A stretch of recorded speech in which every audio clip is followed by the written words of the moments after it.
Okay, let's unpack this. We're diving deep into a topic that's really front and center in Indian politics right now. The whole debate around freebies. Hmm. You've shared some, well, frankly, fascinating sources exploring whether these government provisions are, essential welfare or maybe more like vote-winning tactics. It's a really charged debate. It is. So, our mission here, using just the material provided, is to explore the history, try to understand the arguments on both sides, and hopefully get a clearer picture of what's actually at stake. Right. Not about taking sides, just understanding the perspectives and the sources. Exactly, it's complex. So, the big question guiding us is, are these freebies a boon for society, or are they more of a burden, economically, democratically? That's the core tension, isn't it?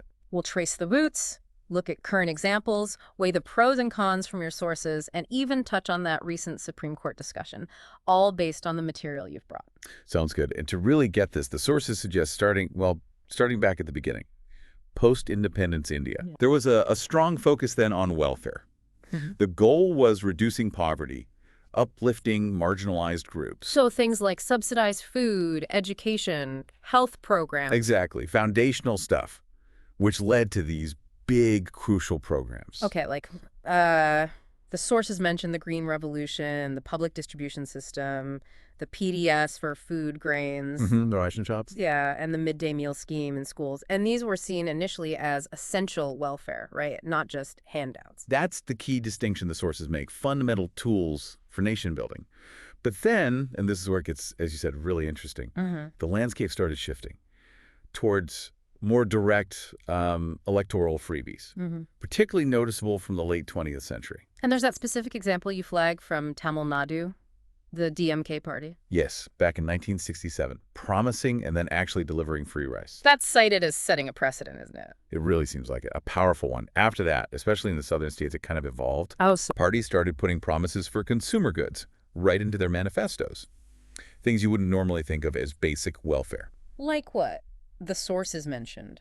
Color TVs, kitchen grinders, mixies, they're often called, laptops for students, scooters. Wow. Even gold for weddings, I think I saw mentioned. Yes, that too. Assistance for major life events. It became quite elaborate. So fast forward to today. Offering freebies is now what? Just a standard feature of election campaigns? Pretty much. Across many states. The sources give examples: Delhi, Punjab, Tamil Nadu again, Uttar Pradesh.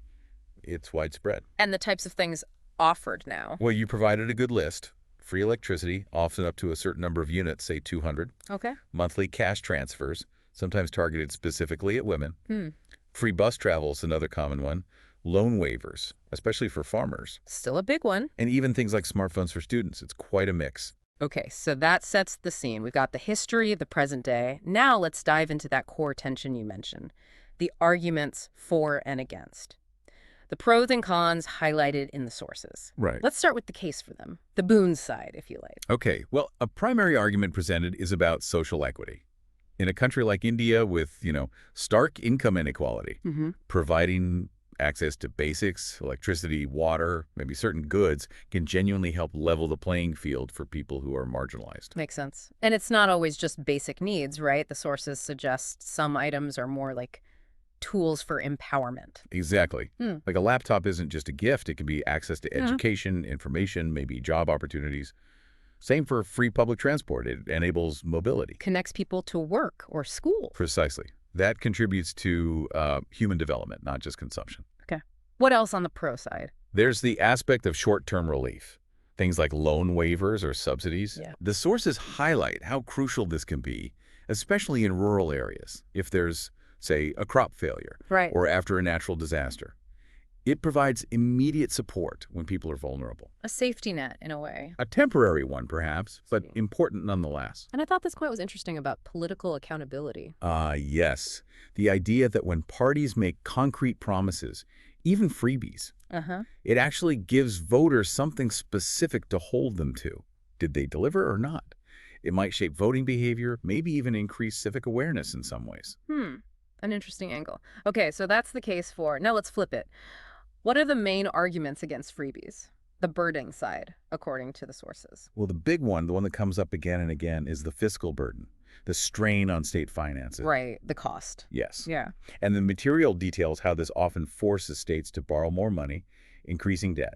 Or they have to cut spending elsewhere. Exactly. Cuts in other potentially more crucial long-term areas, like infrastructure development or healthcare or education quality improvements. So that leads to the next point, doesn't it?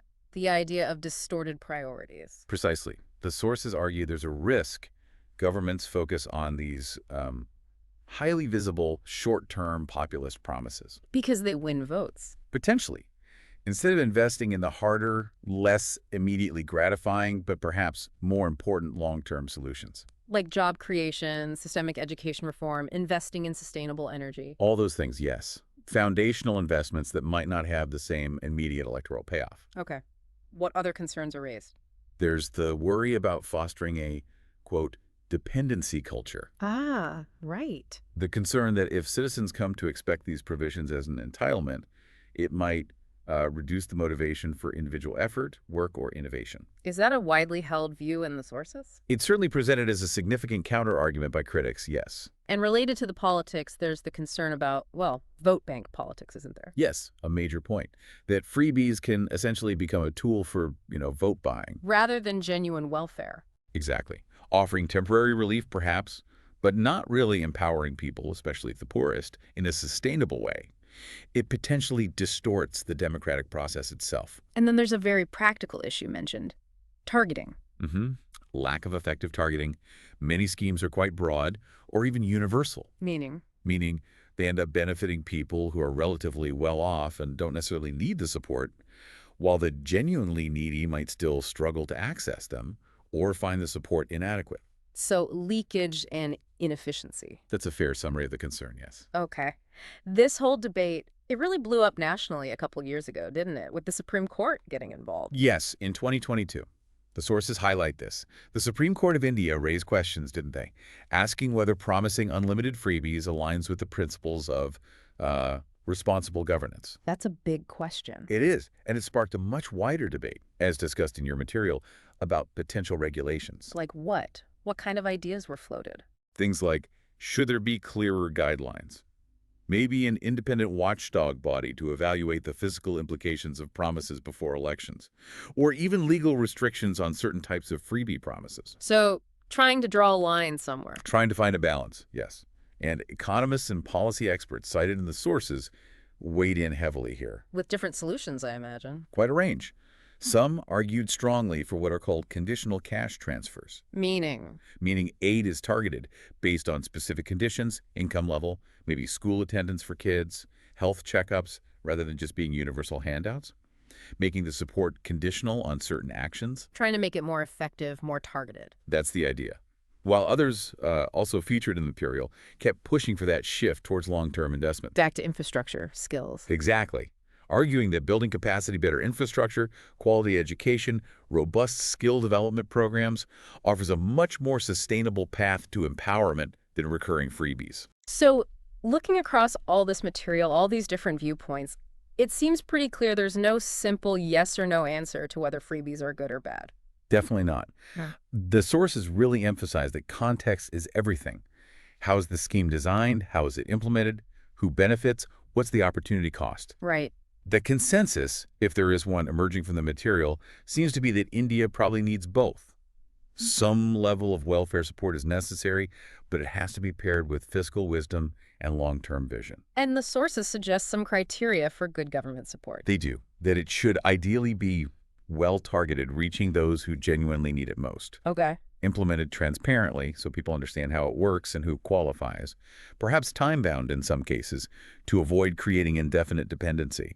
And crucially, aligned with those broader long-term development goals we talked about, not undermining them. Which brings us back, I suppose, to that really critical question posed in your sources. Yeah. Are these schemes actually truly lifting people out of poverty in the long run? Are they empowering them for the future?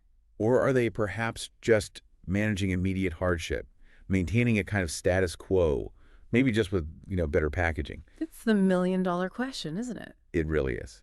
And it raises another important point. For you, the listener, Yeah. as a citizen, a voter, someone trying to make sense of all this, The takeaway from these sources isn't necessarily to just pick a side, for or against freebies wholesale. Right. It's more about encouraging you to dig deeper. When you hear about a policy or a promise, ask, what's the real purpose here? What are the details? Who pays? And most importantly, what's the likely actual impact beyond the immediate buzz or the election cycle? So be critical, look beyond the headlines. Exactly. It gives you a lot more to think about, doesn't it, when considering these policies and promises?